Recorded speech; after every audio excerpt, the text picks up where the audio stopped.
Victory family centre Jamshedpur की कलीसिया में हम स्वागत करते हैं। और आप जो हमारे साथ यहाँ लाइव में बैठे हैं और आप जो ऑनलाइन में देख रहे हैं, हम आपका भी स्वागत करते हैं यीशु मसीह के मधुर नाम में। फिर से हम परमेश्वर का धन्यवाद करते हैं कि एक बार हम वापस से इस सप्ताह में हम परमेश्वर की आराधना करने को इकट्ठा हुए हैं, परमेश्वर के वचन सुनने को इकट्ठा हुए हैं। सच में परमेश्वर का वचन कहता है कि कहीं के 1000 दिन से उत्तम है परमेश्वर के भवन में रहना वहाँ के एक दिन।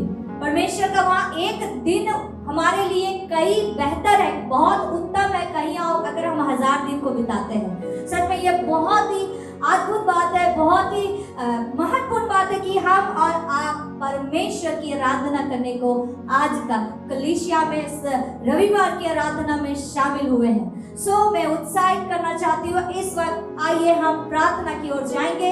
हम प्रार्थना करेंगे हमारे देश के लिए, हमारे देश के तमाम गतिविधियों के लिए हम प्रार्थना करेंगे। साथ ही साथ कोरोना वायरस के खिलाफ में कि हमारे देश में से परमेश्वर जल्द से जल्द इस बीमारी को खत्म करे और जितने लोग इस बीमारी से ग्रसित है परमेश्वर उनको भी चंगाई दे।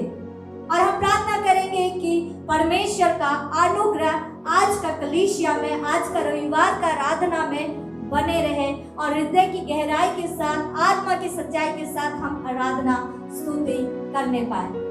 परमेश्वर को महिमा देते हैं। आइए इस वक्त हम प्रार्थना में जाएंगे, अपने मनों को तैयार करें। इस वक्त आइए हम एक साथ हम लोग अपने जगह पर खड़े हो जाएं और हम परमेश्वर को महिमा दें और आइए हम प्रार्थना में जाएंगे। Hallelujah hallelujah. ओ रिखाला रबंदा रबंदे रे रे रे रे रे ओ रबशादा बशिकाला रबंदा रबंदे रे रे रे रे खेले रे मां ओ री बाबा बाबा बाबा बाबा बाबा बाबा। Hallelujah hallelujah. प्रभु पिता परमेश्वर हम आपका धन्यवाद करते हैं प्रभु आज के इस समय के लिए पिता, जो आपने दिखाया पिता परमेश्वर प्रभु जी, जो आपने होने दिया पिता परमेश्वर कि हृदय की गहराई से और आत्मा की सच्चाई से हम यहाँ आराधना करने को आए। पवित्र आत्मा इस वक्त हम आपके नियंत्रण में सौंपते पिता। हम प्रार्थना करते हैं प्रभु आपका अगुवाई हमें से प्रत्येक के जीवन में होने के लिए प्रभु आप सहायता करें प्रभु जी। हम प्रार्थना करते पिता हमारे भारत देश के लिए पिता, आपका अनुग्रह में, आपका दया में हमारा भारत देश बढ़ने पाए प्रभु, आपका राज आने पाए पिता परमेश्वर। हम प्रार्थना करते हैं प्रभु जी हमारे देश के तमाम उन शहरों से, उन राज्यों के लिए हम प्रार्थना करते हैं, उन प्रदेश के लिए प्रार्थना करते हैं पिता परमेश्वर जहाँ पर प्रभु जी बेरोजगारी है, जहाँ पर कई प्रकार का शोषण किया जाता है, जहाँ कई प्रकार के अंधकार के काम किए जाते हैं पिता, ऐसी वक्त हम वहाँ के लोगों के लिए, उस एरिया के लिए, उस प्रदेश के लिए, उस राज्यों के लिए आपकी आजादी की घोषणा करते हैं पिता परमेश्वर। इसी वक्त पिता परमेश्वर हमारे देश पर आपका राज्य प्रभु जी हम मांगते हैं पिता परमेश्वर, आपका चाहत मांगते हैं हमारे देश में प्रभु जी। जितने कलीसिया है पिता परमेश्वर जो सो गया है, जो ठंडा पड़ चुका है पिता परमेश्वर होने पाए प्रभु, आत्मा आप उनको जगाइए, अपने दुल्हन को तैयार कीजिए प्रभु जी। हाँ पिता परमेश्वर वो पवित्र और साफ सुथरी दुल्हन, ताकि जब उनका दूल्हा प्रभु यीशु मसीह आप आए तो उनको साफ सुथरी और पवित्र पाए प्रभु जी। हम अपने कलीसियाओं के लिए प्रार्थना करते हैं, हमारे इंडिया में जहाँ भी कलीसिया है प्रभु पिता परमेश्वर वो जागृत होने पाए, वो वचन के अनुसार चले, वो परमेश्वर के वचन के सिद्धांतों के अनुसार चलने पाए प्रभु जी। ना रीति विधि, ना समाज को खुश करने की बातों को देखे, ना खुद को खुश करने की बातों को देखे, वरन ऐसा कार्य करे वो आज्ञाकारिता में बढ़े प्रभु और आपको प्रसन्न करने वाला कार्य करने पाए पिता परमेश्वर। प्रभु जी हम प्रार्थना करते हैं प्रभु आपका अनुग्रह को मांगते पिता। हम प्रार्थना करते हैं कोरोना वायरस के खिलाफ में पिता परमेश्वर, मेरे राजाओं के राजा, इस कोरोना वायरस से हमारे भारत देश को आप आजादी दीजिए प्रभु जी। अभी भी कितने लोग बीमार हैं प्रभु, हम उनकी चंगाई के लिए प्रार्थना करते हैं पिता परमेश्वर। आपका चंगाई का घोषणा को मांगते हैं, चाहे वो किसी भी कोने में हो, चाहे वो घर में है, हॉस्पिटल में है, चाहे कहीं पर भी है पिता। इसी वक्त प्रभु हम उन भाई के लिए, उन बहनों के लिए उन पिता उन माँ के लिए प्रभु हम प्रार्थना करते हैं, उन बच्चे के लिए प्रार्थना करते हैं पिता जो बीमार है प्रभु, उनको चंगाई मिलने पाए पिता। परमेश्वर हम आपका धन्यवाद करते हैं, आपका नाम है यहोवा राफा, और आपका वो यहोवा राफा प्रभु हम आपका नाम का घोषणा हमारे देश में करते हैं प्रभु। इस कोरोना से हमारे देश को आजाद करें प्रभु जी। पिता परमेश्वर हम धन्यवाद देते हैं प्रभु जी। इस वक्त जब हम आराधना करने जाते हैं पिता, हम में से प्रत्येक के मनों को आप तैयार करें पिता परमेश्वर। हर रुकावट, हर बाधा को हम यीशु के नाम से दूर करते हैं इसी वक्त प्रभु जी, और आपके नियंत्रण में सौंप देते हैं प्रभु जी इसी वक्त प्रभु जी। हर एक हृदय को खोलिए, हर वो बंद कान यीशु के नाम से खुल जाने पाए प्रभु जी।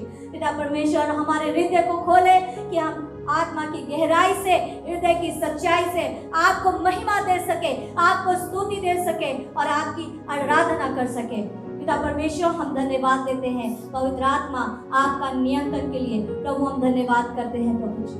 हम धन्यवाद देते हैं प्रभु, आप हमारे मध्य में हैं प्रभु जी। धन्यवाद देते हैं प्रभु जी। इस समय को हम मांगते हैं पिता परमेश्वर, हम इसी वक्त प्रार्थना करते हैं यीशु मसीह के नाम से इस प्रार्थना, आमीन आमीन। हालेलुया। परमेश्वर का वचन क्या कहता है? भजन संहिता उसका 100 में आज हम लोग देखेंगे। वहां में वचन कहता है कि परमेश्वर का धन्यवाद, परमेश्वर का धन्यवाद करने के लिए। आइए हम लोग भजन संहिता निकालेंगे उसका 100। भजन संहिता उसका 100 कहता है, हे सारे पृथ्वी के लोगों, यहोवा का जय जयकार करो, आनंद से यहोवा की आराधना करो, जय जयकार के साथ उसके सम्मुख आओ, निश्चय जानो कि यहोवा ही परमेश्वर है। उसी ने हमको बनाया है और हम उसी के हैं। हम उसकी प्रजा हैं और उसकी चराई के भेड़े हैं। उसके फाटकों में धन्यवाद और उसके आंगन में स्तुति के साथ प्रवेश करो। उसका धन्यवाद करो, उसके नाम को धन्य कहो, क्योंकि यहोवा भला है और उसकी करुणा सदा के लिए है और उसकी सच्चाई पीढ़ी से पीढ़ी तक बनी रहती है। सच में हमारा परमेश्वर यहोवा भला है, वो और हम सब पर परमेश्वर की करुणा सदा बनी रहती है। आइए इस गीत को गाए। जब हम उसके आंगन में आए हैं, जब हम उसके फाटक में प्रवेश कर रहे हैं, हम आनंद के साथ अपने स्थान में खड़े हो जाएं, आनंद के साथ नाचते हुए परमेश्वर का धन्यवाद करें और कहे, परमेश्वर मैं आपका धन्यवाद करता हूँ प्रभु, मैं आपका धन्यवाद करता हूँ कि आपने मुझे बचाया प्रभु, मैं आपका धन्यवाद करता हूँ प्रभु कि आपने मुझे प्रभु उस पाप से बचा लिया प्रभु, और मेरे जीवन में कई उपकार के कार्य प्रभु आपने किए प्रभु, मेरे जीवन में आपने इतने सारे आनंद दिए प्रभु। मैं उन चीजों के लिए, एक एक चीजों के लिए आज आपका धन्यवाद करता हूँ। उसके फाटकों में प्रवेश करूंगा धन्यवाद के साथ, उसके आंगनों में स्तुति करूंगा। मैं कहूंगा ये दिन यहोवा ने बनाया, मैं खुश हुआ कि आनंदित किया, आनंदित किया, मुझे आनंदित किया। मैं खुश हुआ कि आनंदित किया, आनंदित किया, मुझे आनंदित किया। मैं खुश हुआ कि आनंदित किया। ये ताली बजाते हुए उसके फाटकों में प्रवेश करूंगा धन्यवाद के साथ, उसके आंगनों में स्तुति करूंगा। मैं कहूंगा ये दिन यहोवा ने बनाया, मैं खुश हुआ कि आनंदित किया, आनंदित किया, मुझे आनंदित किया। मैं खुश हुआ कि आनंदित किया, आनंदित किया, मुझे आनंदित किया। मैं खुश हुआ कि आनंदित किया। कितना महान परमेश्वर, कितना महान परमेश्वर, कितना महान परमेश्वर, जिसकी सेवा करते हम। कितना महान, कितना महान परमेश्वर, कितना महान परमेश्वर, कितना महान परमेश्वर, जिसकी सेवा करते हम। आओ तालियां बजाएं, आओ तालियां बजाएं हम, आओ तालियां बजाएं हम, आओ तालियां बजाएं हम, प्रभु की स्तुति करें हम। अपने हाथों को उठाएं हम, अपने हाथों को उठाएं हम, अपने हाथों को उठाएं हम, प्रभु की स्तुति करें हम। अपने हाथों को उठाएं हम, हाथों को उठाकर अपने हाथों को उठाएं हम, अपने हाथों को उठाएं हम, प्रभु की स्तुति करें हम। कितना महान परमेश्वर, कितना महान परमेश्वर, कितना महान परमेश्वर, जिसकी सेवा करते हम। कितना महान परमेश्वर, कितना महान परमेश्वर, झूमते हुए कितना महान परमेश्वर, जिसकी सेवा करते हम। आओ झूमे नाचे गाए हम, आओ झूमे नाचे गाए हम, आओ झूमे नाचे गाए हम, प्रभु की स्तुति करें हम।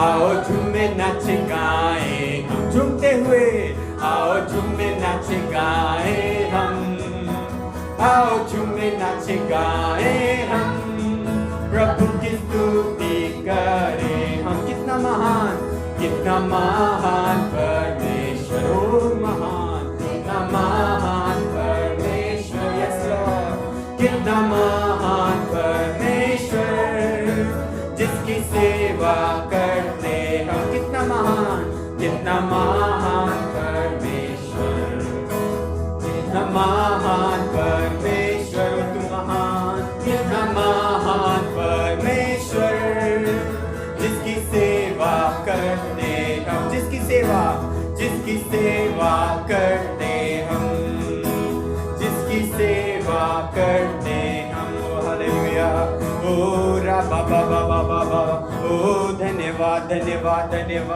आइए जोरदार ताली परमेश्वर के लिए बजाए, आइए जोरदार तालियों के साथ परमेश्वर की महिमा करें। ओ धन्यवाद प्रभु, हम धन्यवाद करते हैं प्रभु कि प्रभु आप प्रभु आनंद की भरपूरी प्रभु देते हैं प्रभु जी। आप हमारे मन को, हमारे सूखे हुए हड्डियों को प्रभु आप जान दे देते हैं पिता परमेश्वर। प्रभु आज हम आपकी महिमा करते हैं प्रभु, आज हम आपकी प्रशंसा करते हैं प्रभु, क्योंकि आप प्रभु स्वर्ग और पृथ्वी के प्रभु सृजनहार है प्रभु। आप योग्य है प्रभु सारी महिमा, सारी आदर के प्रभु।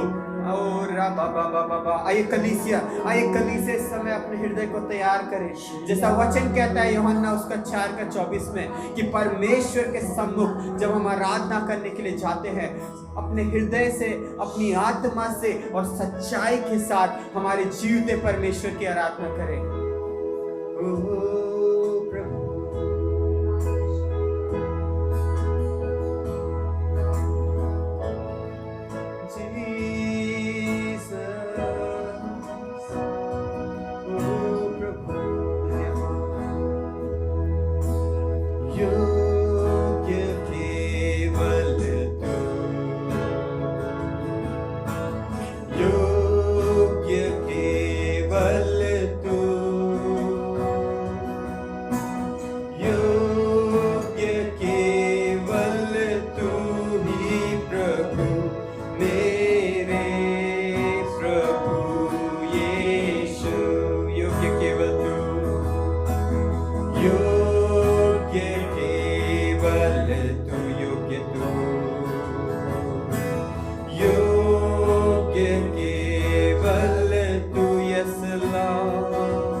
पवित्र के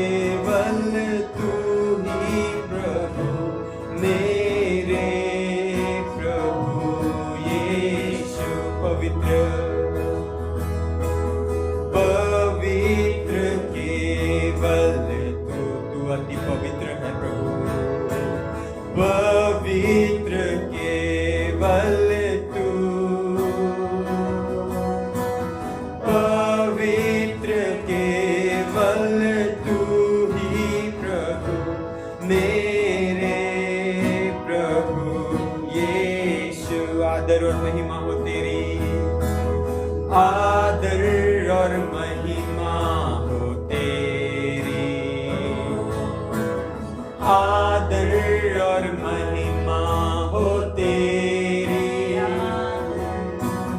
आदर और महिमा हो तेरी प्रभु मेरे प्रभु यीशु। आइए कलीसिया अपने हाथों को स्वर्ग की ओर ऊंचा उठाए और परमेश्वर से कहे, प्रभु तू ही आदर के योग्य है, प्रभु तू ही मेरी महिमा के योग्य है प्रभु। ओ आदर और महिमा हो तेरी, आदर और महिमा हो तेरी प्रभु मेरे प्रभु यीशु। स्तुति प्रशंसा, स्तुति प्रशंसा हो तेरी, सिर्फ तेरी प्रभु।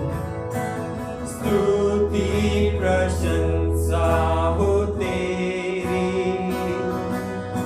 स्तुति प्रशंसा हो तेरी प्रभु मेरे प्रभु यीशु। ओ यीशु तेरी आराधना हो, तेरी स्तुति हो, तेरी महिमा हो। ओ रा बा बा बा बा बा बा बा बा बा बा बा। ओ हालेलुया हालेलुया। ओ मेरे प्रभु। ओ आइए कलीसिया इस समय धन्यवाद करे, परमेश्वर को धन्यवाद करे, परमेश्वर को महिमा करे, अपने होठों को खोले, परमेश्वर को धन्यवाद करे, क्योंकि हमारा परमेश्वर जीवित है, हमारा परमेश्वर हमारे बीच में उपस्थित होता है। वचन में लिखा है, जहां 2 या 3 मेरे नाम से इकट्ठा होते हैं वहां मैं होता हूं, और जहां परमेश्वर की उपस्थिति है वहां आजादी है। आइए हम इस समय परमेश्वर को महिमा करें, परमेश्वर को प्रशंसा करें। परमेश्वर का वचन कहता है कि जब हम पापी में थे वो हमारे बीच में आया, जब ये दुनिया अंधकार में था वो ज्योति बन के आया। ओ प्रभु तू कितना महान है प्रभु, तू इस जगत का ज्योति बन के आया प्रभु। Hallelujah hallelujah. ओ जगत के ज्योति मैं तेरी आराधना करता हूँ। जगत ज्योति तू तेरा अंधकार में, तूने मेरी आंखें खोल दी। खूबसूरती तुझे चाहूं पूरे दिल से, आशा जीवन तेरे संग की आराधना करूं, आराधना करूं, सर को मैं झुकाऊं। यीशु सिर्फ तू ही है मेरा खुदा, तू है अति सुंदर, तू है अति योग्य, तू है अति अद्भुत। मुझको आराधना करूं, सर को मैं झुकाऊं। यीशु सिर्फ तू ही है मेरा खुदा, तू है अति सुंदर, तू है अति योग्य, तू है अति अद्भुत। मुझको राजा अनंत, राजा अनंत, तू सबसे है ऊंचा, महिमा में विराजमान। नम्र होकर आया, जिस संसार को बनाया, उसमें प्रेम के खातिर हुआ गरीब। आराधना करूं, सर को मैं झुकाऊं। यीशु सिर्फ तू ही है मेरा खुदा, तू है अति सुंदर, तू है अति योग्य, तू है अति अद्भुत। मुझको here I am to worship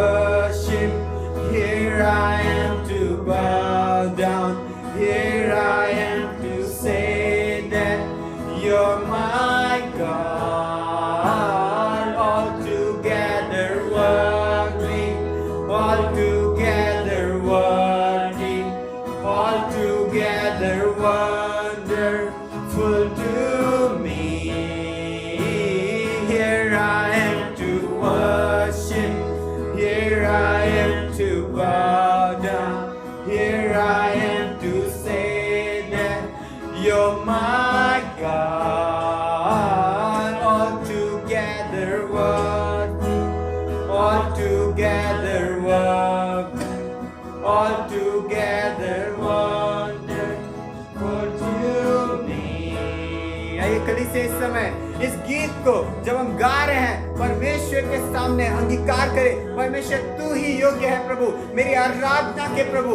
प्रभु मैं प्रभु अपनी आराधना प्रभु तुझे देता हूँ प्रभु, मैं अपना हृदय प्रभु तुझे दे रहा हूँ प्रभु, क्योंकि तू योग्य है प्रभु, तू ही महिमा के योग्य है प्रभु, तू अति योग्य है प्रभु, तू अद्भुत है पिता परमेश्वर।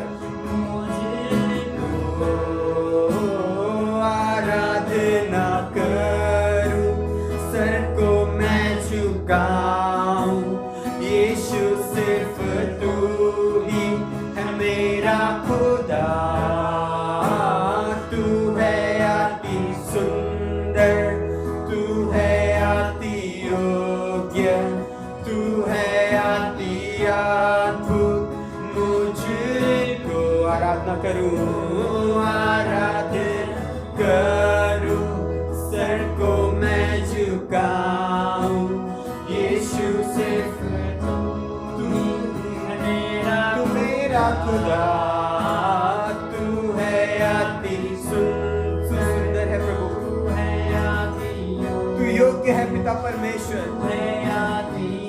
तू अद्भुत है पिता परमेश्वर मेरे लिए प्रभु। हालेलुया। आराधना करूं, सर को मैं झुकाऊं, यीशु सिर्फ तू ही है मेरा खुदा। तू है अति सुंदर, तू है अति योग्य, तू है अति अद्भुत, मुझको। Yes Lord, we worship you Lord, we worship you Lord. प्रभु तू आराधना के योग्य है प्रभु। Rabba baba baba, shikara baba baba bariande. Oh, hallelujah, hallelujah. Oh, rabba baba baba. धन्यवाद पिता परमेश्वर प्रभु। प्रभु आप उस स्वर्ग के सिंहासन पर विराजमान है पिता परमेश्वर। और प्रभु आपको प्रभु इस समय प्रभु हम ये सारी स्तुति सारी महिमा प्रभु देते हैं प्रभु, क्योंकि आप प्रभु योग्य हैं पिता परमेश्वर प्रभु। प्रभु प्रकाशित वाक्य में प्रभु वचन बताता है प्रभु कि तू था, तू है और तू आने वाला है प्रभु। तू राजा है प्रभु जो आने वाला है प्रभु, अपना राज्य को प्रभु हमारे बीच में प्रभु लेने के लिए प्रभु। तू वो राजा है प्रभु जो संसार में आया प्रभु, हमारे लिए मरा प्रभु। प्रभु हम धन्यवाद करते हैं प्रभु आपके बलिदान के लिए प्रभु, आपका महान प्रेम के लिए, उस अनुग्रह के लिए प्रभु जिसके हम लायक नहीं थे प्रभु। और प्रभु आज प्रभु हम अपना जीवन से प्रभु आपको आराधना करते हैं प्रभु। प्रभु हमारे एक चीज के लिए प्रभु जो आपने हमारे लिए किया है प्रभु, हम आपका धन्यवाद करते हैं प्रभु। प्रभु इस समय जब हम वचन में जा रहे हैं प्रभु, आप प्रभु पूरी तरह से नियंत्रण करें प्रभु। जो भी वचन आपकी ओर से आ रहा है प्रभु, आप उसे अभिषेक करें प्रभु, हमारे जीवन में प्रभु बात करें प्रभु उससे प्रभु, ताकि हम प्रभु पहले के जैसा ना रहे प्रभु। वो वचन प्रभु आज हमारे जीवन में प्रभु, वो तलवार प्रभु, वचन जो तलवार है प्रभु, हमारे हृदय में घात करे प्रभु, हमारे हृदय को छेद दे प्रभु, ताकि हम प्रभु आपके राज्य में प्रभु प्रवेश कर पाए प्रभु। प्रभु जो लोग प्रभु आज आराधना की आपका प्रभु, आप उसकी आराधना को, हमारी आराधना को ग्रहण करें। यीशु के नाम से धन्यवाद करते हैं। हालेलुया। आप सबको हम एक बार फिर से धन्यवाद करते हैं कि आप इतना सुंदर समय दिया, परमेश्वर को आराधना करने के लिए समय के लिए दिया है। और आइए, जैसे कि हम लोग कुछ दिनों से हम लोग सीखते हुए आ रहे हैं, मैं हूँ। परमेश्वर कहते हैं कि मैं हूँ, और हम लोग इस सीरीज को हम लोग कर रहे हैं, और इसमें अलग अलग भाग में हम लोग इस समय हम लोग देखा है कि यीशु मसीह कौन है। यीशु मसीह जीवन की रोटी है। यीशु मसीह कौन है? जगत की ज्योति है। यीशु मसीह द्वार है, और यीशु मसीह अच्छा चरवाहा है। सो हम लोग ने इतने दिनों में बहुत कुछ जो है कि प्रभु यीशु मसीह के बारे में हम लोग ने सीखा है, और बहुत कुछ जानने के लिए मिला कि यीशु मसीह कहते कि मैं हूँ, वही है, और उसके अलावा और कोई भी नहीं है जो हमें ये दे सकता है।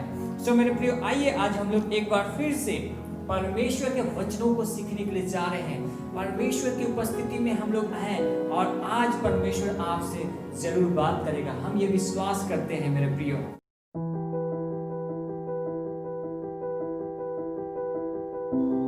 पुनरुत्थान और जीवन मैं ही हूँ। जो कोई मुझ पर विश्वास करता है, वह यदि मर भी जाए तो भी जिएगा। आइए हम लोग देखेंगे आज का जो 5वां भाग कि यीशु मसीह कहते हैं कि मैं हूँ, है ना। आज उस 5वां भाग में हम लोग देखेंगे, और जरूर आज इस 5वें भाग में भी परमेश्वर आपके लिए जरूर एक बातों को रखा है। आइए हम लोग इस समय सीखेंगे, और हम लोग अपने बाइबलों को खोल लेंगे। अगर इस समय आपके हाथ में बाइबल है तो हम लोग निकालेंगे यूहन्ना उसका 11 अध्याय और उसका 25वां वचन से। यूहन्ना 11 अध्याय और उसका 25 वचन, आइए हम पढ़ेंगे। यीशु ने उससे कहा, पुनरुत्थान और जीवन मैं ही हूं। जो कोई मुझ पर विश्वास करता है, वह यदि मर भी जाए तो भी जिएगा। हालेलुया। यीशु मसीह ने क्या कहा? पुनरुत्थान और जीवन मैं ही हूं। जो मुझ पर विश्वास करता है, यदि वो मर भी जाए तो भी जिएगा। मर भी जाए तो भी जिएगा। और यहाँ पे यीशु मसीह ने इन बातों को कहकर यहाँ पे 3 बात जो कि हमको यहाँ मुख्य बातों को यीशु मसीह ने बोला, और हम लोगों को जानने के लिए मौका मिला और समझने के लिए यीशु मसीह ने हमें बताया। 3 बातों को उसने कहा है, और वो क्या है? पुनरुत्थान के बारे में कहा उसने, पहली बात, और दूसरी बातों को कहा जीवन। पुनरुत्थान, जीवन, और तीसरी बात है विश्वास। यीशु ने इन बातों को कहने के पीछे में ये 3 बात आज हमको ये बताना चाह रहे हैं, सिखाना चाह रहे हैं कि यीशु मसीह कहते हैं कि पुनरुत्थान मैं हूं, जीवन मैं हूं, और विश्वास के द्वारा आप इसको पा सकते हैं। सो पुनरुत्थान का मतलब क्या होता है? पुनरुत्थान क्या है? पुनरुत्थान है क्या? पुनरुत्थान का जो मतलब होता है, अगर हम लोग इसको जाने तो उसको कहा जाता है कि जी उठना। मतलब कि जो एक बार मर चुका है वो जी उठना। और अगर इसको हम लोग यूनानी शब्द में अगर हम लोग देखेंगे पुनरुत्थान का मतलब, तो उसको कहता है अनास्तासिस। अनास्तासिस कहा जाता है, और उसका जो मतलब होता है उसको कहा जाता है कि खड़ा होना, यानी कि दोबारा से खड़ा होना। खड़ा होना या दोबारा से खड़ा होना, उसको कहा जाता है अनास्तासिस, जो पुनरुत्थान का मतलब है। और अगर हम लोग हिंदी में देखते हैं तो उसको कहते हैं कि जी उठना। मतलब कि दुनिया में खड़ा होना, एक व्यक्ति जो मर गया है वो खड़ा होगा, एक व्यक्ति जो मर गया है वो जी उठेगा दोबारा से पुनरुत्थान में। अब वो है पुनरुत्थान, दोबारा से कौन जिलाएगा? वो है यीशु मसीह। Hallelujah, hallelujah. मेरे साथ एग्री है? यीशु मसीह कह रहे हैं पुनरुत्थान मैं हूं, जीवन मैं हूं। जो मुझ पर विश्वास करेगा वो मर भी जाएगा तो जीवन को पाएगा। ठीक है। तो पुनरुत्थान के बारे में जो बाइबल बता रही है यहाँ पे, जो हम लोग देख रहे हैं कि चाहे एक भी व्यक्ति जो दुनिया में है वो मरा जो है वो दोबारा से खड़ा होगा, दोबारा से वो जी उठेगा। ठीक है। और आजकल अगर हम लोग बाइबल जो बता रही है इसके बारे में हम और आगे चल के आपको अच्छी तरह से बता पाएंगे कि यीशु मसीह ये वचनों के कहने का मतलब और आगे में क्या है। अगर हम लोग इस दुनिया में आजकल अगर हम लोग देखें, अगर हम लोग अपने आस पड़ोसी में देखें, अगर हम लोग लोगों को हम लोग देखें, तो आज उनका कहने का मतलब है कि उनका ये विचार क्या है कि दोबारा मनुष्य नहीं जी उठेगा, दोबारा से इंसान नहीं जी उठेगा, दोबारा मनुष्य नहीं जी उठेगा, क्योंकि वो कहता है अपने मुंह के शब्द से कि जीना और मरना यहीं पे है, यहीं पे हमको सब भोग के जाना है, इसके अलावा हमारे पास में और कोई ऑप्शन नहीं है। हम यहाँ पे आए हैं दुनिया में इसीलिए कि हम जिए और जिए मर जाएं और बस खत्म। क्या सत्य में परमेश्वर ऐसे ही हम लोगों को बनाए? क्या मरने के बाद और हमारा कुछ उद्देश्य नहीं है? क्या इसके बाद और कुछ नहीं? बाइबल बताते हैं पुनरुत्थान के बारे में। आज थोड़ा हम पुनरुत्थान के विषय में आपके पास में कुछ बातों को रखना चाहते हैं। आज दुनिया में बहुत सारे मनुष्य इस बातों को कह रहे हैं कि मेरा मरना जीना सब यहीं पे है और हमारा कुछ नहीं होगा, हम मर जाने के बाद में और कुछ नहीं होगा। मुझे याद है कि आज भी अगर आप बहुत सारे जगह में ये गीत को गाया जाता है और कहा जाता है, लोग गाते हैं, गुनगुनाते हैं। 1970 में एक मूवी आया था, 1970 में एक फिल्म आया था और उस फिल्म का गाना बहुत ही मशहूर हुआ था, बहुत ही लोग उससे लोकप्रिय हुआ था, लोग उसको गा रहे थे। वो इतना सुंदर उनके लिए इस गीतों को था। उनका ये विचार था कि वो जो गीत है ना, वो गीत में क्या जान है, क्या जीवन है, क्या जान है, मतलब लोग उसको गा रहे थे। अब वो गीत का नाम क्या है आपको पता है? गीत का नाम इस तरह से थे कि जीना यहाँ, मरना यहाँ, इसके सिवा जाना कहाँ।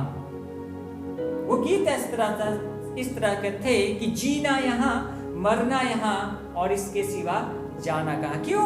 क्योंकि ये इनका जो विश्वास है, इस गीतों के शब्द को अगर आप पहचानेगा तो आप इसके पीछे में एक बात को पाएगा कि उसके शब्द के बोलने का मतलब, उसके शब्द के बोलने का क्या फल निकल रहा है कि जीना यहाँ, मरना यहाँ और इसके सिवा जाना कहाँ।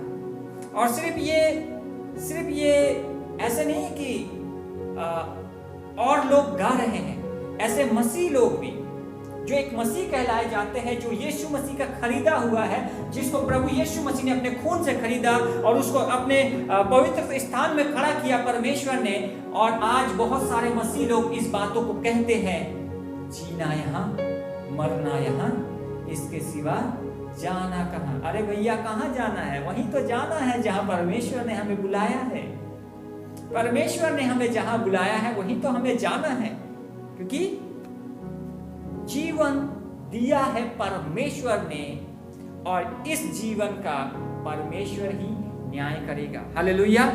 और बहुत सारे लोग जो आज इस दुनिया में इस गीतों को गा रहे हैं, अपने मुंह से, अपने होठों से गाते हैं कि जीना यहाँ, मरना यहाँ, परंतु इसके पीछे का शब्द नहीं पहचान रहे हैं। अपने मुंह से क्या अंगीकार कर रहे हैं? क्या अंगीकार कर रहे हैं कि भैया मैं तो यहीं जीऊंगा और मैं तो यहीं मरूंगा और मेरा इसके बाद कुछ भी नहीं है। परंतु क्या बाइबल में हम लोगों को इस तरह से कहने को मिलता है? परमेश्वर ने अपने उत्पत्ति में जब हम पढ़ते हैं बाइबल में, तो परमेश्वर ने कहा कि प्रकाश हो गया, छोटे छोटे घास उग जाए। सब कुछ परमेश्वर ने सृष्टि अपने वचन के द्वारा किया है। और आज मनुष्य इस बातों को कहता है अपने मुख के द्वारा कि जीना यहाँ, मरना यहाँ, इसके सिवा जाना कहाँ। मैं एक मसीह के बारे में ये कह रहा हूं कि जो आज हम कहते हैं अपने मुंह से अंगीकार करके इस बातों को कि जीना यहाँ, मरना यहाँ, का मतलब कि जो भी इस दुनिया में आया वो मरने के बाद में जी नहीं उठेगा। अगर हम इस तरह के शब्दों को इस्तेमाल करते हैं तो आज हमारा विश्वास करना व्यर्थ है।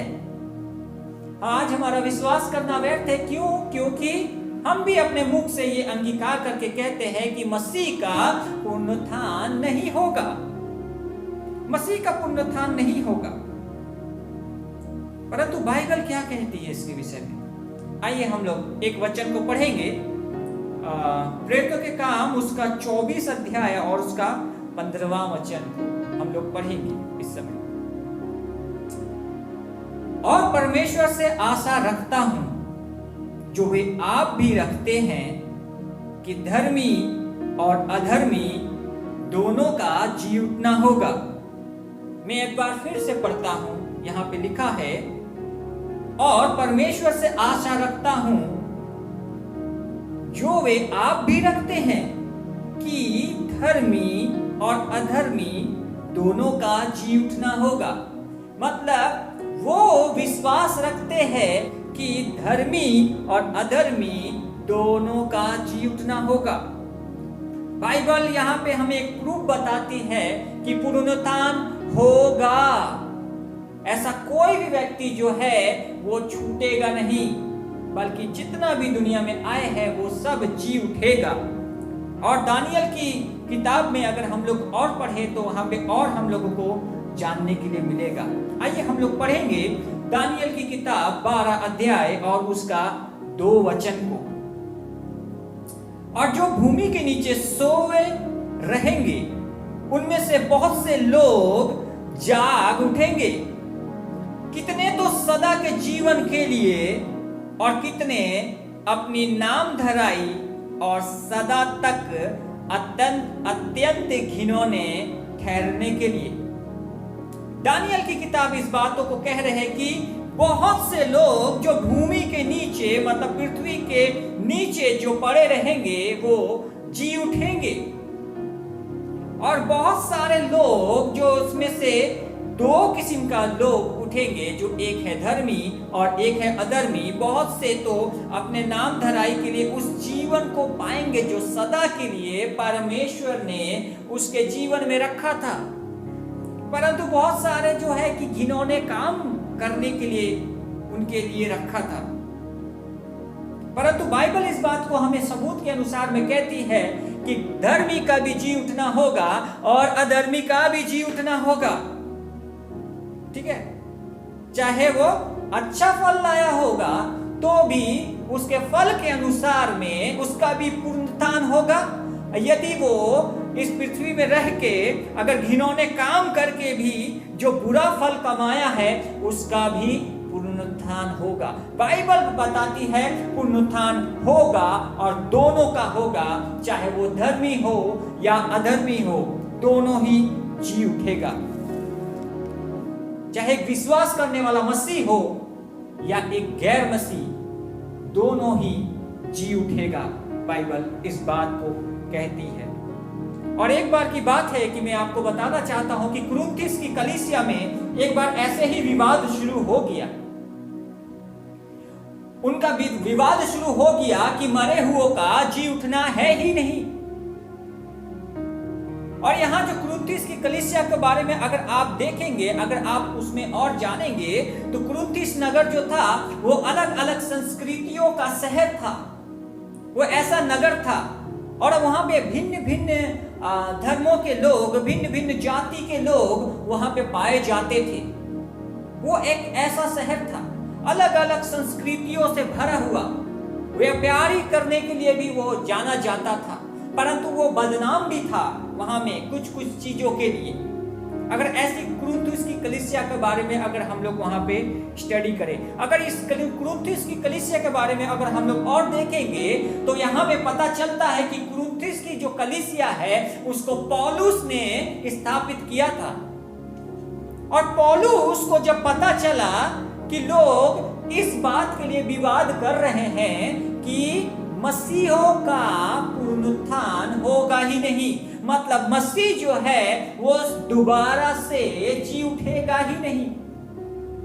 और पौलुस को इस बात का बहुत ही दुख था, बहुत ही दर्द था, उसके अंदर एक आक्रोश था जब उसको पता चला कि मेरे मसीह भाई बहन जिसको मैंने सुसमाचार सुनाया और प्रभु में उसको बढ़ाया, मैंने उसका पालन, उसका पोषण किया और उसको मैंने परमेश्वर के राज्य में स्थापित करने के लिए अपना खून पसीना बहाया, यहाँ तक कि मैंने घूसे भी खाए, परंतु आज मेरे इस भाइयों ने इस बात के विषय में कहता है कि मसीह का पुनरुत्थान है ही नहीं, और उसके अंदर में बहुत ही एक दुख था, बहुत ही एक आक्रोश था। इस कारण जो है कि कुरिन्थियों की जो कलीसिया है, जो वहां के जो उसकी धारणा थी, जो उसकी वहां की जो संस्कृति में जो वो फंसे हुए थे, इस कारण से उस धारणा के अनुसार में इस बातों को कह रहे थे कि मसीह का जो है पुनरुत्थान है ही नहीं। आइए अगर हम लोग इस वचन को हम लोग देखेंगे तो समझ में आएगा कि पौलुस यहाँ पे क्यों इस बातों को कह रहा है। हम लोग पढ़ेंगे पहला कुरिन्थियों 15 अध्याय और उसका 12 वचन में। सो जबकि मसीह का यह प्रचार किया जाता है कि वह मरे हुओं में से जी उठा, तो तुम में से कितने क्यों कहते हो कि मरे हुओं का पुनरुत्थान है ही नहीं। पौलुस इस बात को बता रहा है कि मसीह का सुसमाचार प्रचार किया जाता है कि वो जी उठा है, और यदि आज हम और आप भी विश्वास करते हैं, विश्वासी कहलाए जाते हैं, तो यही बात है कि मसीह जी उठा है। इसलिए हमको भी परमेश्वर जो आज परमेश्वर के दाहिने हाथ में सिंहासन पे बैठा है, वो भी हमको एक दिन जिलाने के लिए लेके जाने वाला है। परंतु कुरिन्थियों की कलीसिया में पौलुस ने इस बात को बोला कि तुम में से कितने ऐसे जन हैं जो क्यों कहते हो कि मरे हुए का पुनरुत्थान है ही नहीं, मसीहों का पुनरुत्थान है ही नहीं। और इस बातों को लेकर पौलुस बहुत ही गंभीर था। पौलुस को बहुत चिंता था कुरिन्थियों की कलीसिया के लिए कि जिस कलीसिया को मैं बढ़ाया, अभी जिस कलीसिया को मैंने स्थापित किया, वहां के कलीसिया में ऐसा विवाद शुरू हो गया। और जो एक मसीह, जो प्रभु यीशु मसीह के खून से खरीदे गए, जिसके पीछे में बहुत ही मेहनत किया गया, उसके लिए शैतान से युद्ध करना पड़ा, लड़ाई में उतरना पड़ा। परंतु आज ऐसा मसीह जो अपने मुंह के शब्द से अंगीकार करके कहता है कि मसीहों का पुनरुत्थान है ही नहीं। और पौलुस एक आक्रोश से, एक गुस्से से भर गया। आइए हम लोग पढ़ेंगे पहला कुरिन्थियों 15 अध्याय 13 से 19 वचन और 29 और 32 वचन को भी हम लोग एक साथ पढ़ लेंगे। पहला कुरिन्थियों 15 अध्याय वचन 13 से 19 तक। यदि मरे हुओं का पुनरुत्थान ही नहीं तो मसीह भी नहीं जी उठा, और यदि मसीह नहीं जी उठा तो हमारा प्रचार करना भी व्यर्थ है और तुम्हारा विश्वास भी व्यर्थ है। वरन हम परमेश्वर के झूठे गवाह ठहरे, क्योंकि हमने परमेश्वर के विषय में यह गवाही दी कि उसने मसीह को जिला दिया, यद्यपि नहीं जिलाया। यदि मरे हुए जी नहीं उठते और यदि मुर्दे नहीं जी उठते तो मसीह भी नहीं जी उठा, और यदि मसीह नहीं जी उठा तो तुम्हारा विश्वास व्यर्थ है और तुम अब तक अपने पापों में फंसे हो। वरन जो मसीह में सो गए हैं वे भी नाश हुए। यदि हम केवल इसी जीवन में मसीह से आशा रखते हैं तो हम सब मनुष्य से अधिक अभागे हैं। वचन 29। नहीं तो जो लोग मरे हुए के लिए बपतिस्मा लेते हैं वे क्या करेंगे? यदि मुर्दे जी उठते ही नहीं तो फिर क्यों उनके लिए बपतिस्मा लेते हैं? वचन 32। यदि मैं मनुष्य की रीति पर इफिसुस में वन पशुओं से लड़ा तो मुझे क्या लाभ हुआ? यदि मुर्दे जिलाए नहीं जाएंगे तो आओ खाएं पिए, क्योंकि कल तो मर ही जाएंगे। सो यहाँ अगर हम देखें, अगर हम यहाँ जो पढ़ें, इसके अनुसार में ये लिखा कि यदि तुम, जब मसीह ही जी नहीं उठा है तो बपतिस्मा क्यों लेते हो? जब मसीह ही जी नहीं उठा तो तुम्हारा व्यर्थ है विश्वास करना। विश्वास करने से कोई फायदा नहीं है। अगर मसीहों का पुनरुत्थान होगा ही नहीं तो मसीह भी नहीं जी उठा। पौलुस बोल रहा है मेरा प्रचार करना व्यर्थ है। मैंने जो तुम्हारे लिए जो जंगल से मैं होकर आ रहा हूं और इतने में युद्ध लड़ रहा हूं, वन पशुओं से लड़ रहा हूं, केवल इस ही सुसमाचार के लिए। और आज तुम में से ऐसे कितने हो जो कहते हो कि मसीहों का पुनरुत्थान है ही नहीं। और पौलुस के अंदर में एक आक्रोश है कि वो कह रहा है तो ठीक है, अगर ऐसा नहीं है तो फिर आओ हम खाए पिए और मर जाएं। जब मसीहों का पुनरुत्थान है ही नहीं तो फिर आओ हम खाए पिए और मर जाएं। पौलुस के अंदर में एक आक्रोश, एक गुस्सा कि कैसे एक मसीह होकर इस बातों को कहता है, जिसके पास में जीवन की पुस्तक है, जिसके पास में परमेश्वर ने उसको स्वर्ग की बातें, भेद की बातें बताई हैं। और आज बहुत सारे लोग जो मसीह कहलाए जाते हैं और कहते हैं कि मसीहों का पुनरुत्थान है ही नहीं। और पौलुस के अंदर में एक आक्रोश है, एक ज्वाला है। जब वो इस समय कुरिन्थियों की कलीसिया को जब इस पत्र को लिख रहा है, वहां में एक आक्रोश है कि मसीहों का पुनरुत्थान है ही नहीं, जो विश्वासी जो कह रहा है। इस कहने के उनके शब्द के द्वारा क्या है? एक संदेह पैदा करना, उसके मन में एक संदेह है कि सच में, क्या सच में प्रभु ने हमारे पापों को क्षमा कर दिया है? एक सच में है। इस शब्द को अंगीकार करने का मतलब अगर हम देखें कि उन्होंने उनके शब्द में कहा, जैसे कि पौलुस ने कहा कि तुम में से कितने कहते हो कि मसीहों का पुनरुत्थान है ही नहीं। मतलब कि उन्होंने जो प्रभु यीशु मसीह ने जो उसको उद्धार दिया, जो उसके लिए जो अपने खून को बहाया और उसके लिए अपने आप को श्रापित किया ताकि वो हमारे लिए क्रूस पर बलिदान हो।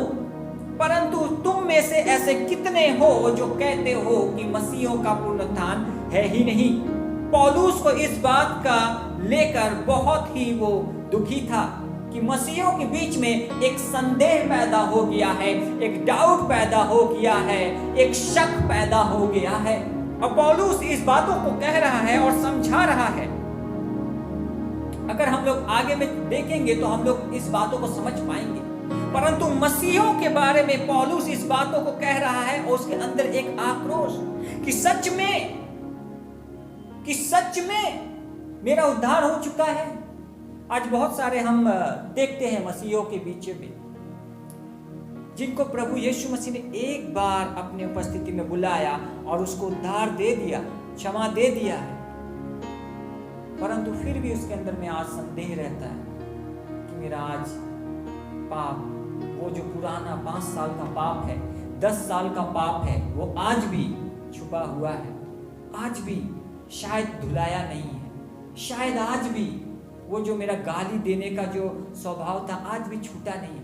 एक संदेह मन में है, उसके उस उद्धार को लेकर एक संदेह है मन में कि मसीह जो है इस बातों को कहता है कि सच में हम स्वर्ग जाएंगे, क्या सच में हम जी उठेंगे? एक संदेह है।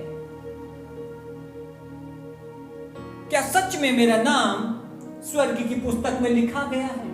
विश्वास नहीं है। मेरे प्रियो, हम एक बार बताना चाहेंगे अपने गवाही के द्वारा से। एक बार की बात है कि जब मैं मसीह में बढ़ रहा था तो बढ़ते बढ़ते में जब मैंने उस समय में रैप्चर के बारे में ज़्यादा हम लोग ध्यान कर रहे थे या उस पर अध्ययन कर रहे थे, उसके बारे में ज़्यादा सुन रहे थे कि जब यीशु मसीह ने मेरा उद्धार किया तो मुझे ऐसा लग रहा था कि अब यीशु मसीह स्वर्ग खोलेगा, अब आ जाएगा, अब मेरे को स्वर्ग में उठा लेगा, वाह अब कितना अच्छा है कि मैं स्वर्ग जा रहा हूं। परंतु वहां पे एक वचनों में लिखा कि जिस किसी का भी नाम स्वर्ग की पुस्तक में लिखा जाएगा वो ही परमेश्वर के राज्य का वारिस होगा। परंतु जब इस वचनों को मैंने पढ़ा, क्योंकि उस समय मैं मसीह में तुरंत बढ़ रहा था और मुझको लगा कि स्वर्ग की पुस्तक तो बाइबल ही है और स्वर्ग की पुस्तक में मेरा नाम, और मैंने बाइबल को खोला और खोल के मैंने पूरा अलट पलट करके मैंने पूरा खोजा कि शायद मिल जाए मेरा नाम कहीं भी मिल जाए, आकाश लाल कहीं लिखा है कि नहीं, लिखा है कि नहीं। परंतु मत्ती 16 अध्याय 2 और 3 वचन में हम खोजते खोजते में मिल गया, क्योंकि परमेश्वर कहता है ढूंढो तो मिलेगा। हम ये वचन को लेकर सोच रहे थे कि मांगो तो मिलेगा, ढूंढो तो तुम पाओगे, खटखटाओ तो तुम्हारे लिए खोला जाएगा। और खोजते खोजते खोजते देख लिया आकाश लाल मिल गया। हम परमेश्वर को महिमा दिया, ओ परमेश्वर महिमा महिमा महिमा हो, महिमा हो। स्वर्ग में आकाश लाल जा रहा है, स्वर्ग आनंद मना रहा है, स्वर्ग में आकाश लाल जा रहा है, हालेलुया हालेलुया। बहुत खुश होने लगा। परंतु उसी के आगे में जब हम पढ़े तो वहां पे लिखता है कि तुम आकाश का लक्षण देखकर उसका भेद बता सकते हो। ओ मैं तो डर गया उस समय। ओ ये क्या लिखा है? ओ आकाश का लक्षण देखकर भेद बता सकते हो। हम तो उसी समय बोल रहे ये मेरे लिए नहीं, ये मेरे लिए नहीं लिखा हुआ है, ये तो मेरे लिए नहीं है भाई, क्योंकि ये गड़बड़ी कुछ, ये कुछ और लिखा हुआ है, ये मेरे लिए नहीं है। कभी कभी ऐसा होता है हमारे जीवन में।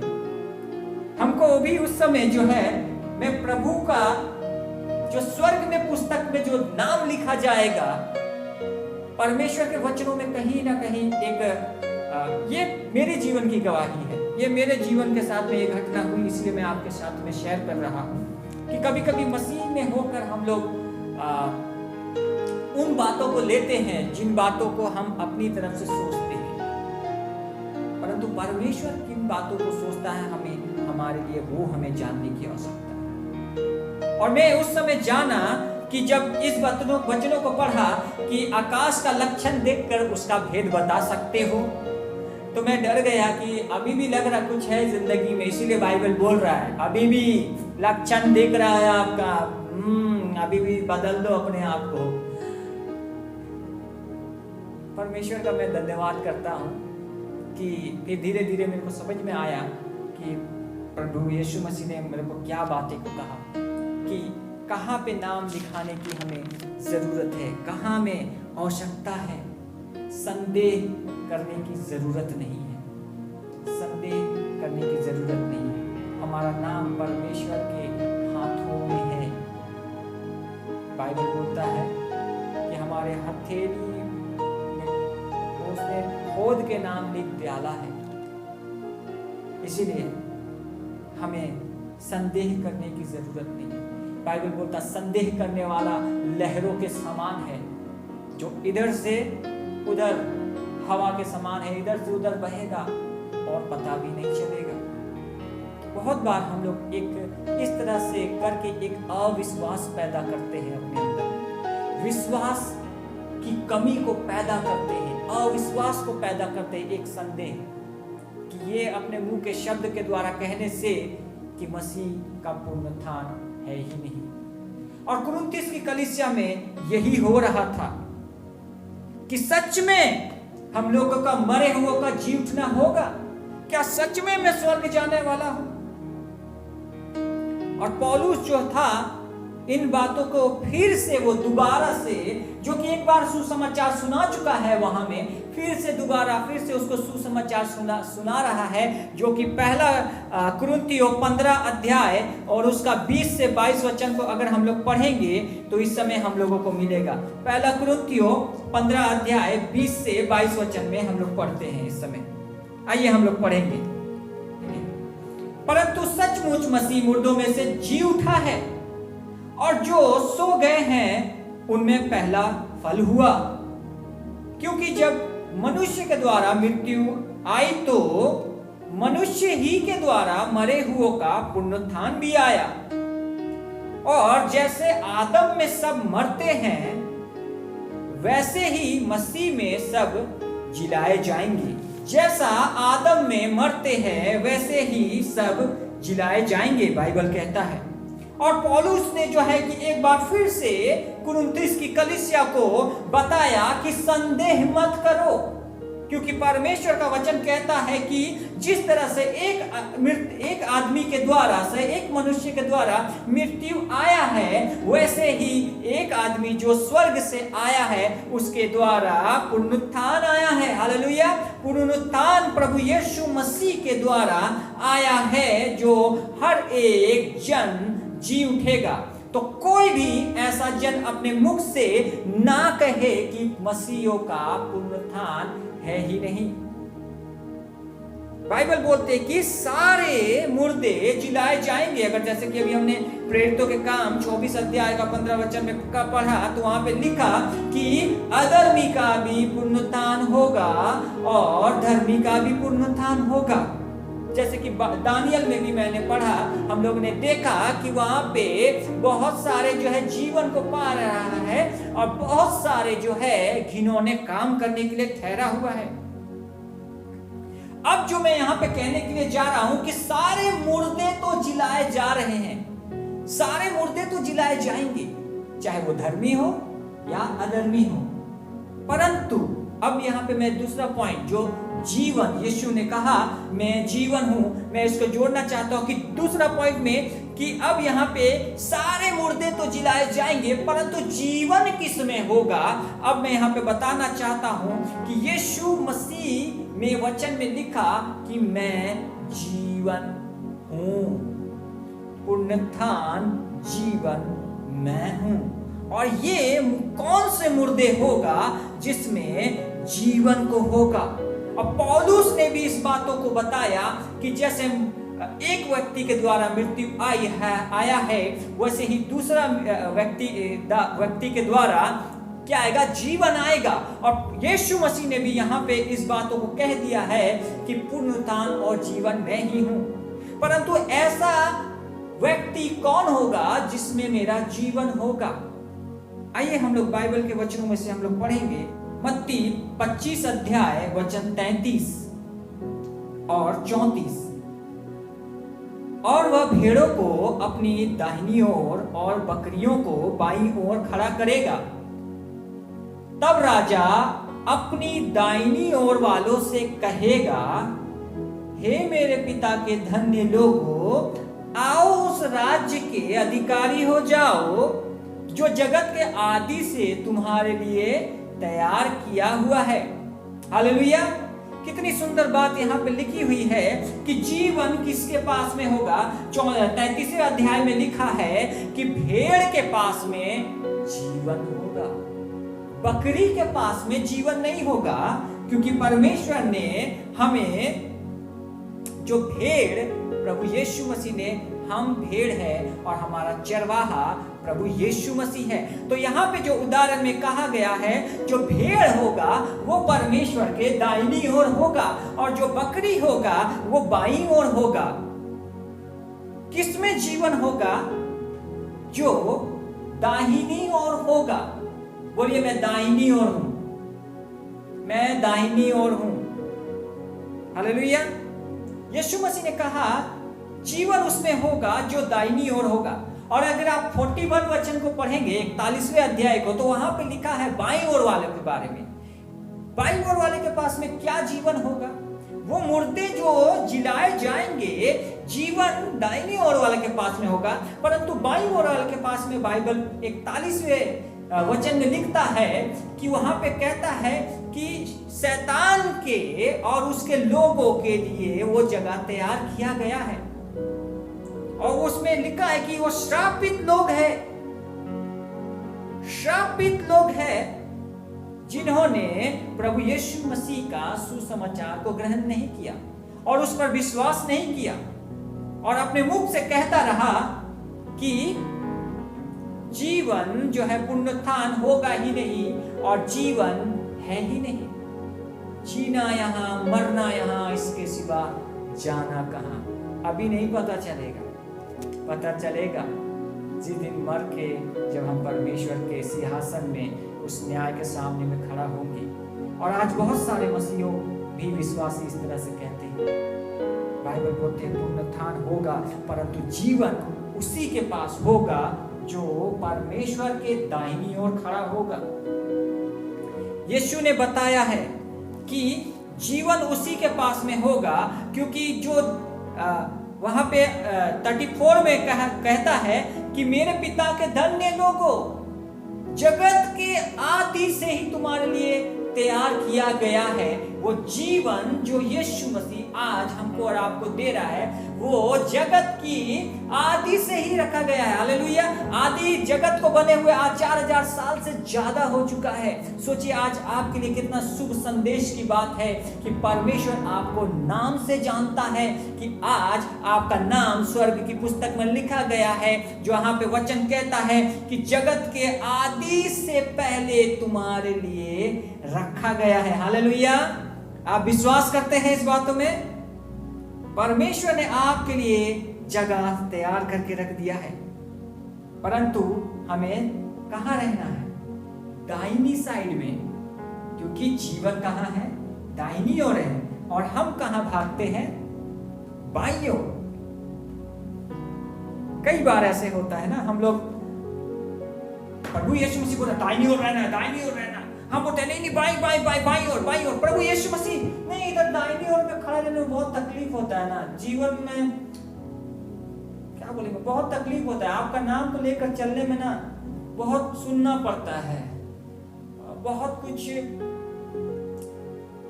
कुछ मुश्किल होता है यीशु मसीह आपके साथ में चलने के लिए। इधर में ठीक है, इधर में अच्छा है, इधर में समझौता भी कर सकते हैं, हम जा भी सकते हैं, आ भी सकते हैं, इधर में सब चलेगा, इधर में सब, इधर से भी चलेंगे तो वही आएगा, इधर से भी चलेंगे तो यही आएगा। इधर वाला ठीक है जगह, इधर वाला ठीक नहीं है।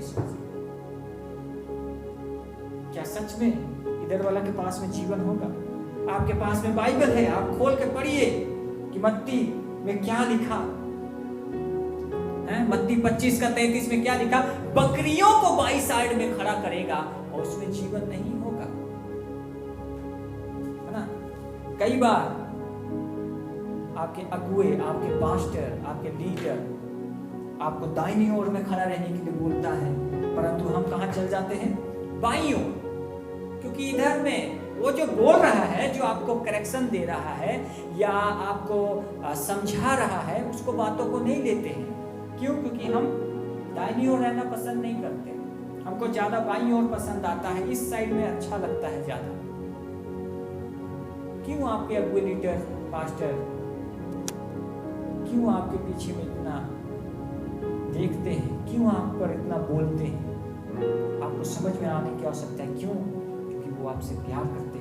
वो आपको देख रहा है कि ये आत्मिक जीवन जो प्रभु यीशु मसीह के लहू से खरीदा, उसके खून से खरीदा उद्धार पाया, इसको प्रभु ने कहा कि तुम मेरे भेड़ हो और भेड़ को दाहिनी ओर रहना है, परंतु हम भाग के बाईं ओर चल जाते हैं। यीशु मसीह दाहिनी ओर लाता है, हम भाग के बाईं ओर चल जाते हैं। परमेश्वर ने अगुआ लीडर को इसीलिए रखा जो दाहिनी ओर है, जो दाहिनी ओर है उसको दाहिनी ओर में और ज्यादा परिपक्व करो। परंतु बहुत सारे ऐसे होते हैं कि दाहिनी ओर से बाईं ओर आ जाते हैं। क्या आज हम भी दाहिनी ओर से बाईं ओर आ जा रहे हैं? प्रभु यीशु मसीह आज कहता है आपको दाहिनी ओर रहिए, दाहिनी ओर रहिए, क्योंकि मेरा जीवन, मुर्दे तो जिलाए जाएंगे दोनों ही, परंतु जीवन इसी में होगा जो मेरे दाहिनी ओर होगा। हालेलुया। आज मेरे दाहिनी ओर कितने लोग हैं? मेरे दाहिनी ओर नहीं, प्रभु यीशु मसीह के दाहिनी ओर होना चाहिए। आमीन। हालेलुया ना। क्यों? क्योंकि आपके अगुए, लीडर, पास्टर आपसे प्यार करते हैं, इसलिए वो आपके लिए नियुक्त किया गया है, ताकि परमेश्वर आपको दाहिनी ओर देखना चाहता है। आमीन। परमेश्वर आपको दाहिनी ओर देखना चाहता है। सो इसीलिए जो है दाहिनी ओर के विषय में यीशु मसीह ने कहा कि दाहिनी साइड वाले में मेरा जीवन होगा, क्योंकि जीवन मैं हूं और जो कोई मुझ पर विश्वास करेगा, यदि वो मर भी जाए तो जीवन पाएगा। अब मरा हुआ व्यक्ति में जो जीवन होगा वो केवल यीशु मसीह के ही नाम में होगा। हालेलुया। यीशु मसीह के नाम में ही जीवन होगा, क्योंकि वचन कहता है कि जीवन केवल उसी में है, जीवन केवल उसी में है और जीवन देने वाला केवल वही है। अगर आगे चलकर अगर हम लोग इस कहानी को अगर हम लोग देखें, जहां पे हम लोग यूहन्ना 11:25 वचन, जहां पे आज हम लोग ने पुनरुत्थान और जीवन के बारे में जब यीशु मसीह का वचनों को लिया, तो वहां में अगर हम लोग आगे चल के देखें तो वहां पे लाजर की घटना है, जहां पे यीशु मसीह ने इन वचनों का उपयोग किया। और कहा कि पुनरुत्थान और जीवन में ही हूं। परंतु यहाँ पे जब हम देखें कि यीशु मसीह जब लाजर को जिलाने के लिए जा रहा है, लाजर की घटना में हम जा रहे हैं, हम लोग देख रहे हैं, तो यीशु मसीह, आप सब जानते हैं कि लाजर के साथ में क्या हुआ। परंतु एक बात जो है कि वहाँ इंपॉर्टेंट थी कि यीशु मसीह जो है सिर्फ शारीरिक ही जीवन नहीं बल्कि आत्मिक जीवन भी देने वाला परमेश्वर है। और वो आत्मिक जीवन देता अब जा रहा है मरा हुआ व्यक्ति जो 4 दिन से मर के सड़ रहा है उसको जिलाने के लिए। परंतु जब यीशु मसीह को पता चल गया कि लाजर मर गया है तो वो उससे मिलने के लिए चला। जब पता चला वो बीमार है, 2 दिन और रुक गया, और जब पता चल गया मर गया है तो अब परमेश्वर को महिमा मिले और फिर से वो जा रहा है लाजर को जिलाने के लिए। और वहां से अगर हम लोग देखें कि बाइबल में कि जब यीशु मसीह उसको जिलाने के लिए जा रहा है तो यीशु यरूशलेम में था और बैतनिया में लाजर मरा पड़ा हुआ था। और उसका जो दूरी अगर हम लोग देखें कि कितना दूरी में था तो बाइबल बोलते हैं कि 2 मील की दूरी था।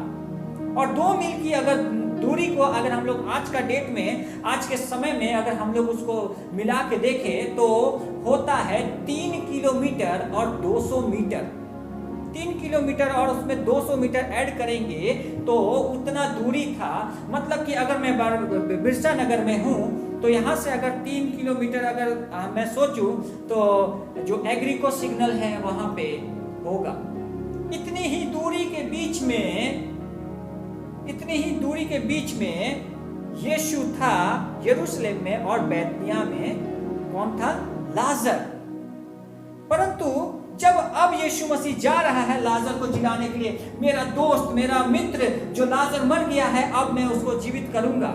परंतु यहां में अगर हम चल के देखें कि जब यीशु मसीह जब उसको लाजर को जिलाने के लिए जा रहा है तब उसकी बहन जो है मार्था को पता चल गया कि यीशु आ रहा है। अब वो दौड़ के पीछे जा रही है। हालेलुया, यीशु आ रहा है, वो दौड़ के पीछे जा रही है। हालेलुया, अगर यीशु आ रहा है तो आप क्या करेंगे? आप भी दौड़ के पीछे जाएंगे, यीशु के पीछे जाएंगे, यीशु के पीछे जाएंगे।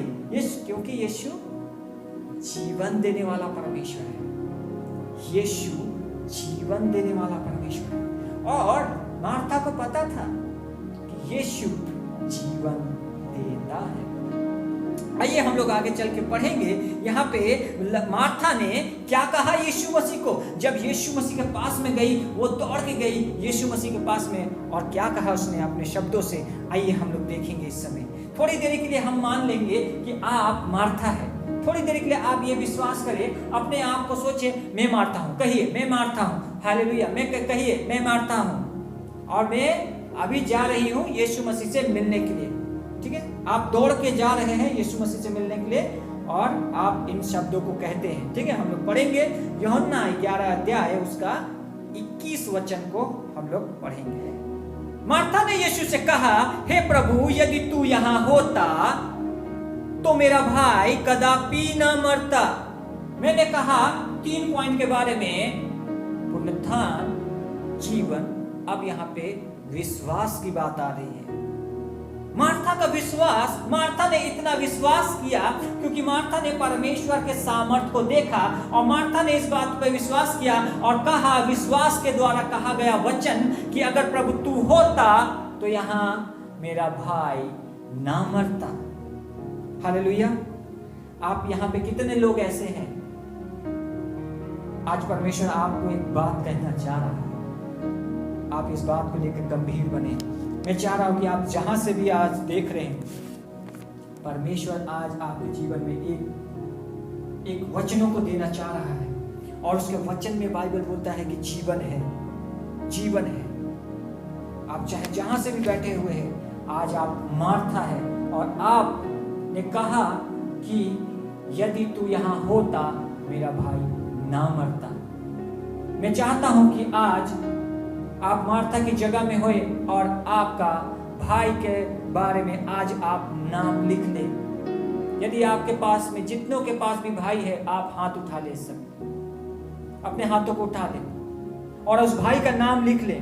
आप नाम लिख ले। यदि आपका भाई नहीं है, आप बहन का नाम लिखे, माता का नाम लिख ले, पिता का नाम लिख ले।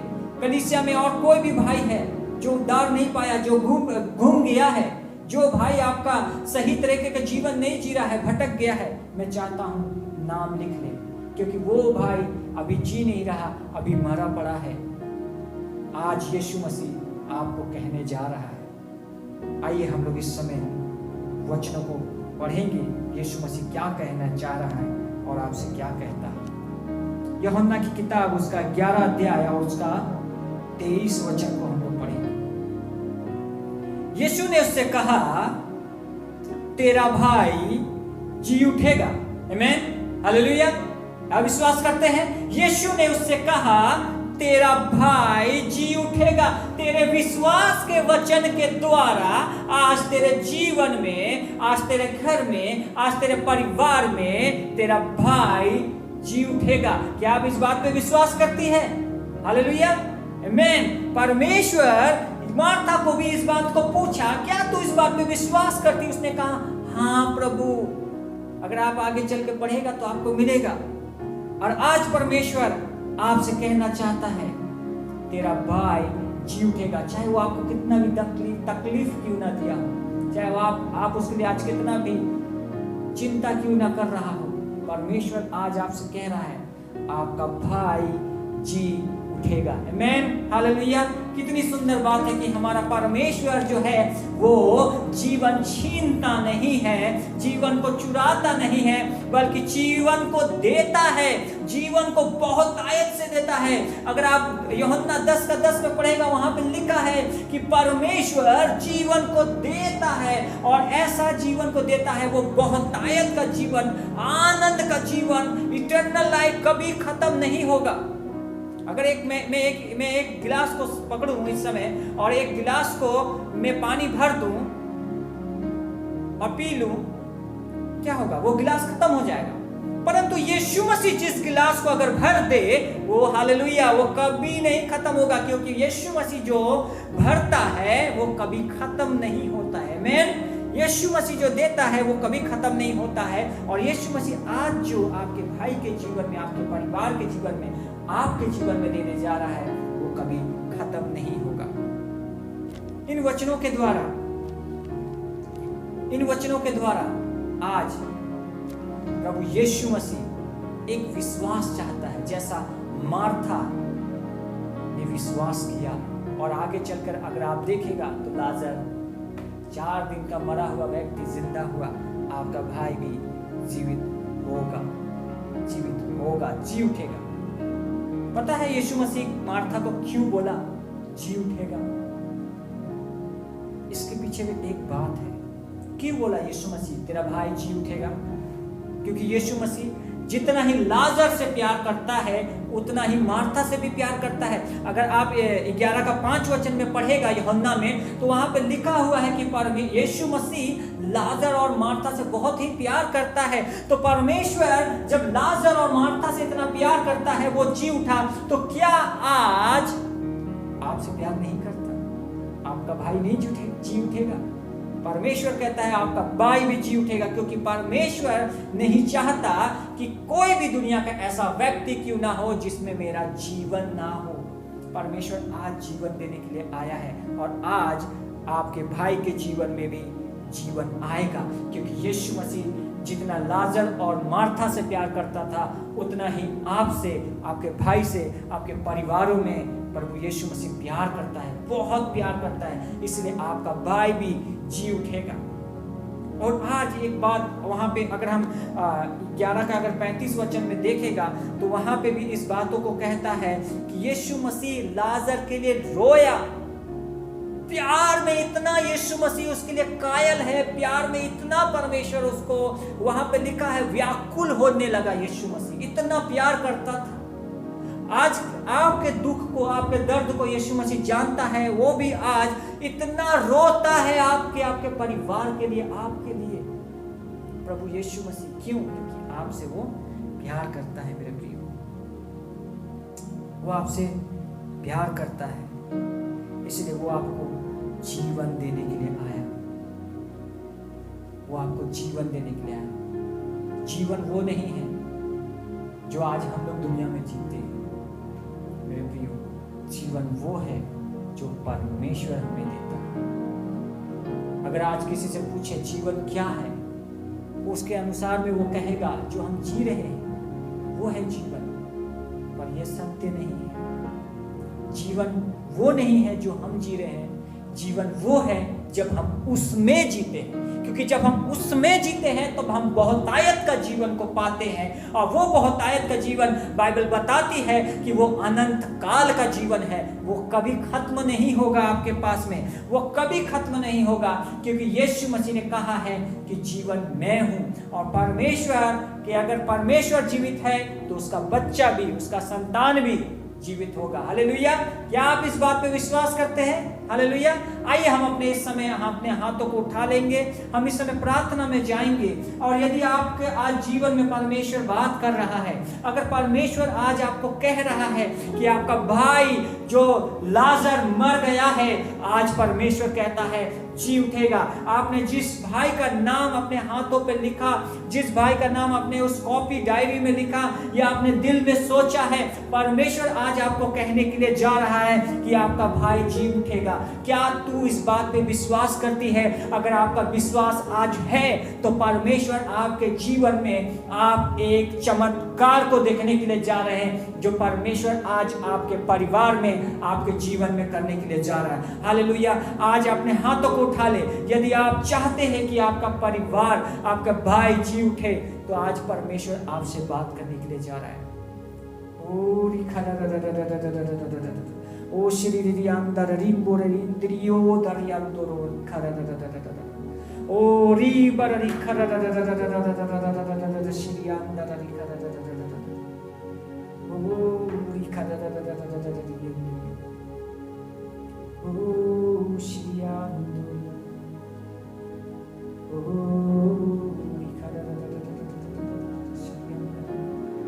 प्यारे परमेश्वर, हम इस घड़ी प्रार्थना करते हैं प्रभु, तू सर्व सामर्थी और शक्तिमान परमेश्वर है, तुझसे ऊंचा और कोई नहीं है प्रभु। वचन कहता है प्रभु तू आया हमें जीवन देने के लिए, और वो बहुतायत का जीवन परमेश्वर केवल तेरे नाम में है। वचन कहता है कि स्वर्ग में और पृथ्वी में केवल एक ही नाम दिया गया है जिसके द्वारा हम उद्धार पा सकते हैं, जिसके द्वारा हम जीवन को पा सकते हैं। प्रभु हम प्रार्थना करते हैं इस घड़ी, मेरी प्रार्थना है कि जितने जन प्रभु अपने स्थान में आज इस कलीसिया को अटेंड कर रहा है परमेश्वर, आज के दिन परमेश्वर, आज प्रभु उसका भाई, उसका माता, उसका पिता, उसका परिवार परमेश्वर, कोई भी सदस्य क्यों ना हो परमेश्वर, आज जो तूने परमेश्वर अपने वचनों से कहा प्रभु मार्था को कि तेरा भाई जी उठेगा, आज परमेश्वर तेरा चमत्कार परमेश्वर आज इन परिवार के जीवन में होने दे, इन बहन के जीवन में होने दे, जो आज भाई ने अपना हाथों को उठाया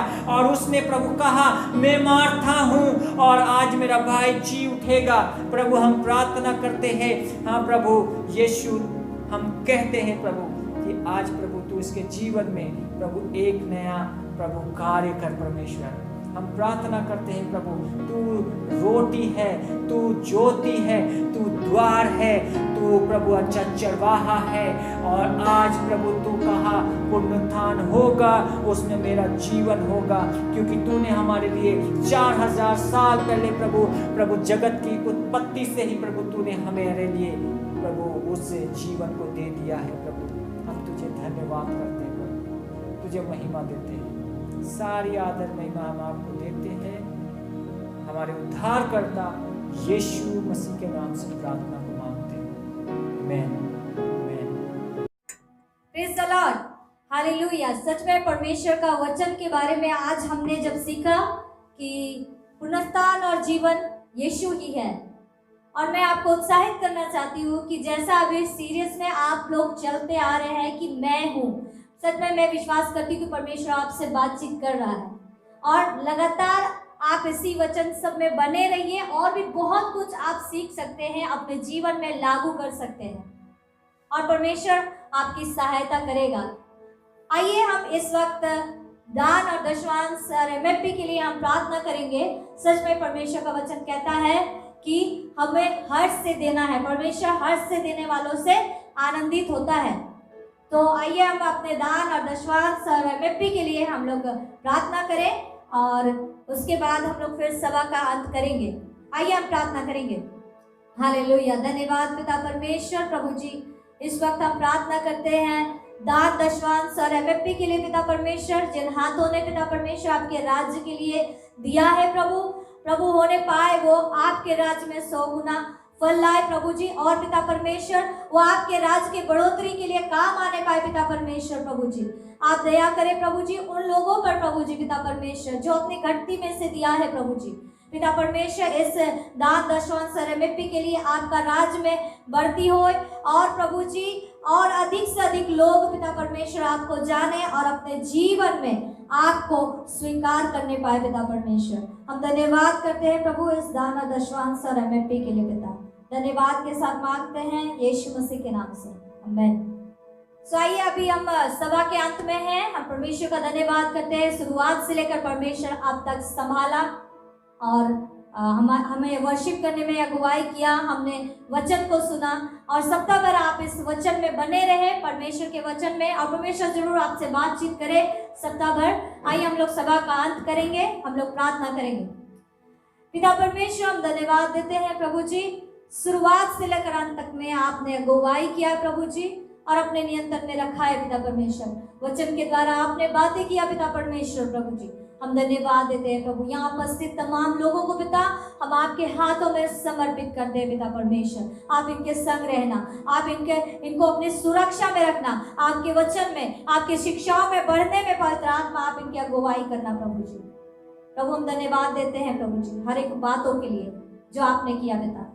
हम धन्यवाद के साथ इस प्रार्थना को मांगते हैं यीशु मसीह के नाम से। प्रभु आपका सुरक्षा प्रतिदिन हम में से प्रत्येक के जीवन में बना रहे पिता परमेश्वर। हम धन्यवाद देते हैं यीशु मसीह के नाम से इस प्रार्थना को मांगते हैं, आमीन।